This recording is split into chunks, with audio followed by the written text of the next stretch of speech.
তারপরে আল্লাহ পাক আমাদের হায়াত আছে বিদেকে আমরা পাচ্ছি বয়টা যেদিকে করছে হঠাৎ করে একটা মেঘ দেখছিলাম, হ্যাঁ, তারপর আস্তে আস্তে পুরো অন্ধকার হয়ে গেল। লঞ্চটা যখন গাড়ির হাফ কিলো আগে আইছিল, হঠাৎ করে মনে করেন যে এরকম ভাবে ঝড় তুফান আসতেছিল যা বলার বাইরে। তো তাড়াতাড়ি লঞ্চটা বয়ের সাথে বিরানো ছিল। লঞ্চ কর্তৃপক্ষের কাছ থেকে কোনো প্রকার মনে করেন হেল্প পাই নাই। মানুষ মনে করেন মানে ঝড়ের খবর পুরো আতঙ্কিত। মানুষ মনে করেন কান্না করছে, উপরে বাচ্চা কাচ্চা ছিল, বাচ্চা কাচ্চাগুলো অনেক ভিজে অনেক নষ্ট হয়েছে।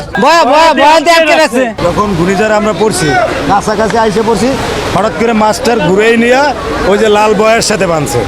বয়ের সাথে বাঁধার পরে আল্লাহ পাক আমাদের হায়াত আছে বিদেকে আমরা পাচ্ছি বয়টা যেদিকে করছে ওয়েদারের লগে লগে করছে, এই কারণে আমরা রক্ষা হয়েছি।